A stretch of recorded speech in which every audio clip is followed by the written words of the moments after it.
must be a living sacrifice, holy and acceptable to God, not conformed to this world.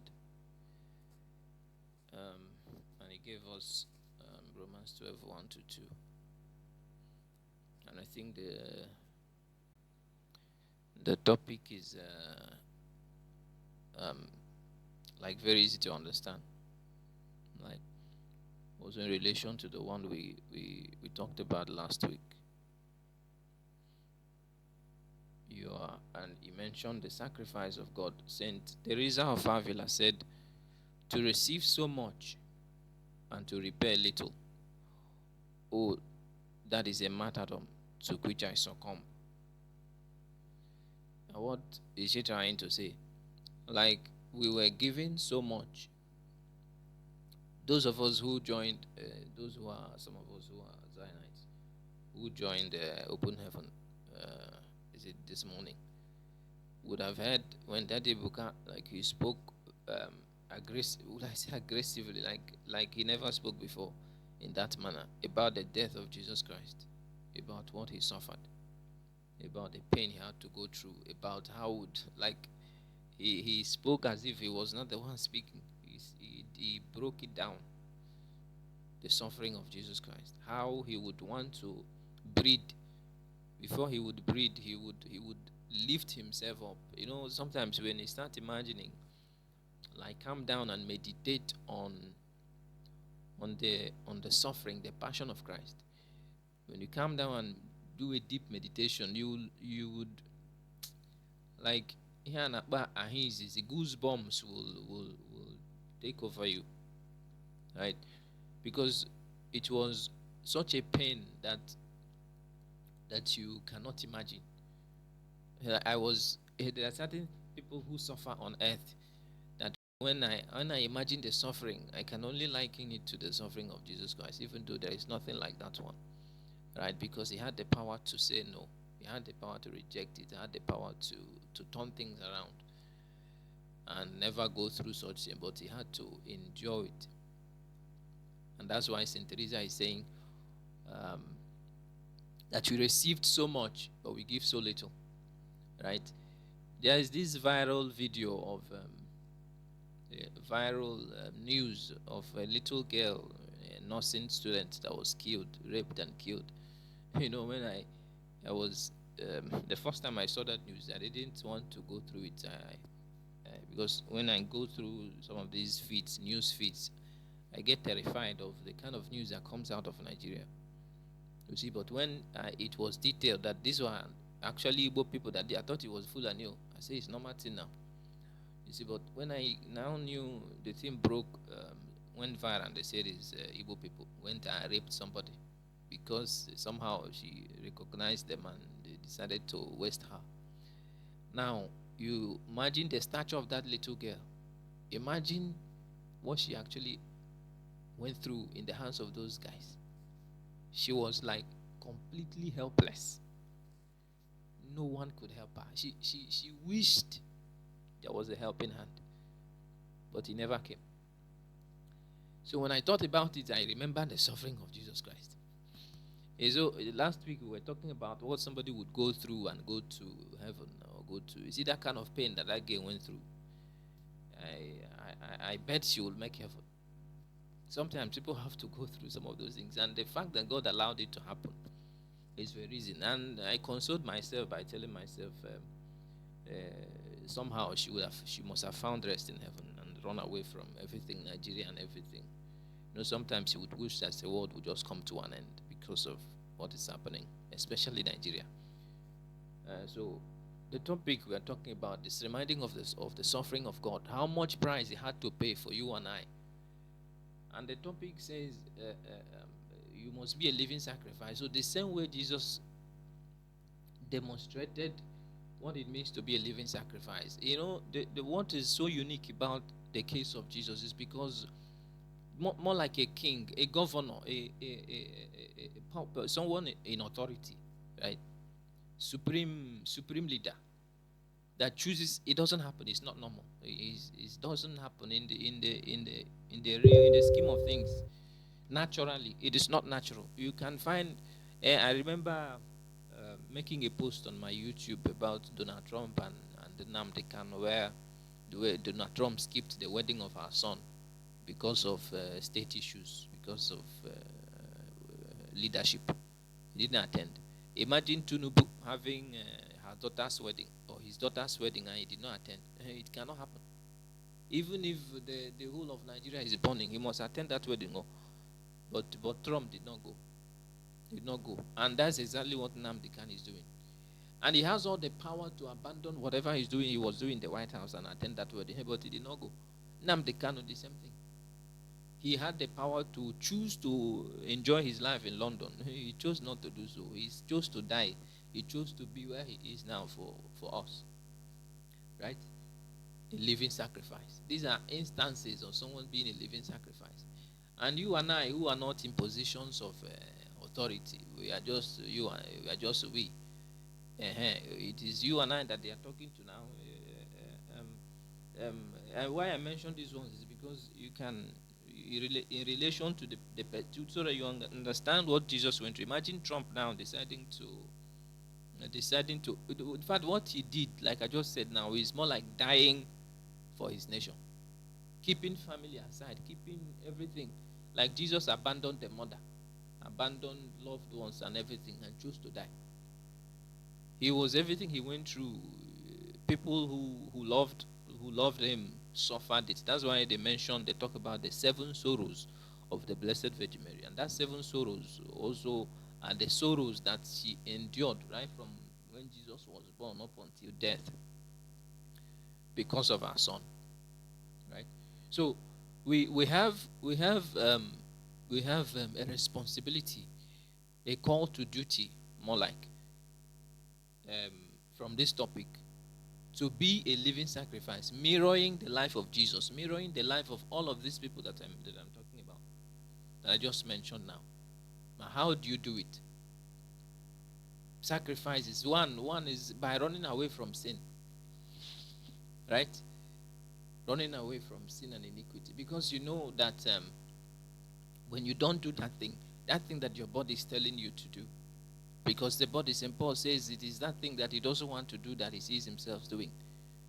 But that one he wants to do, the one he wants to do, which is living a good life or doing the will of God, he finds it difficult. Right? The flesh will always not want you to do that, to make that sacrifice. Right? Running away from certain sin, immorality that we commit willingly, and sometimes by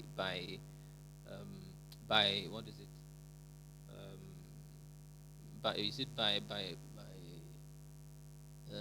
Some of them you commit by will. Everything is done by will actually, but there are those that you cannot do anything about them. You must have to do them somehow, by coercion, because of circumstance. Yes, let's say simply like that. Some of those who do the kind of thing we do in this work, street business. Some of us, we do it not because we like it, right, but because of circumstance. So that kind of thing. But the living sacrifice that God is talking about is really, even with the pain that goes with abandoning that thing, you still go ahead and abandon it. Even with the pain that goes with not aligning with that. That's why he said, do not conform to the things of this world, right? Conform to this world. The world wants us to be immoral. The world wants you to dress naked and walk on the street so that you'll be noticed. And if you when you are just like some of our girls, if your chest is not showing, you don't feel sexy. You don't feel you'll be attractive to any eyes, right? Dressing decently these days is more like even an error or a sin, and that's the world. That is you and I being conformed to the things of this world, right? So, but when you see all of that and you decide to not do it, it is painful. But that's the sacrifice, being a living sacrifice, bearing in mind. Right? I forgotten how it is written in this our Katina. That prayer, that long prayer we used to pray during closing prayer. You do it for the love of God. You do it. You make that sacrifice for the love of God. A living sacrifice by the choices you make for the sake of God, by the choices you make, by the decisions you took, by the things you choose to ignore that does not please God. That's how you make the sacrifices. Because was this the other day we were talking about? I forgot when we mentioned this kind of sacrifice. Okay, I think it was Zion that Sis Antonia was preaching. Said, "What is sacrifice? Painful offering. Painful offering. If it does not pain you, it's not a sacrifice. Right? It has to pain you. That what makes a sacrifice. That thing that your body desires, that thing that gratifies your body, but it does not glorify God. The moment you give up on that thing, that's when a living sacrifice happens. That's when you become a living sacrifice. That's when sacrifice actually happens, because it's painful to you. A blood may not come out the way blood came out from the body of Jesus, but it is a sacrifice. That's why, what was he talking about? Right? You do not conform to the things of this world. The world is the world. We are being programmed. My friend will say we are being programmed by the movies we watch, by the things we consume, as I used to say, via the media, via music, anyhow, or even our children.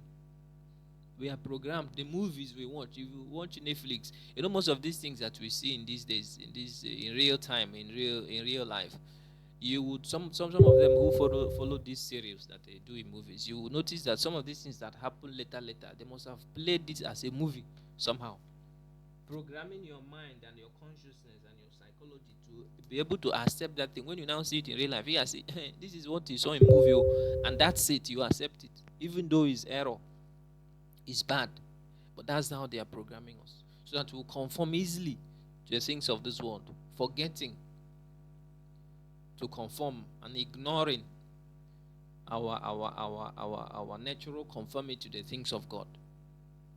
Right? So in other words, they are telling us here to conform to the things of God, because that living sacrifice is simply the opposite of conforming to the things of the world. The opposite of conforming to the things of the world is conforming to the things of God, which appears difficult, right? It appears difficult because of our inclination to the flesh and to the world. We are of the world now. No, we are not of the world, but somehow we live in the world, and things are we are we overclouded and overwhelmed with everything earthly and worldly. That's why the Bible says we are not of the world, right? We have God. We have someone else. We are going somewhere. We are not meant to. This place is not for us. But when we conform to the things of the world, somehow the world will swallow us, and when it does, the end point becomes hellfire. Right?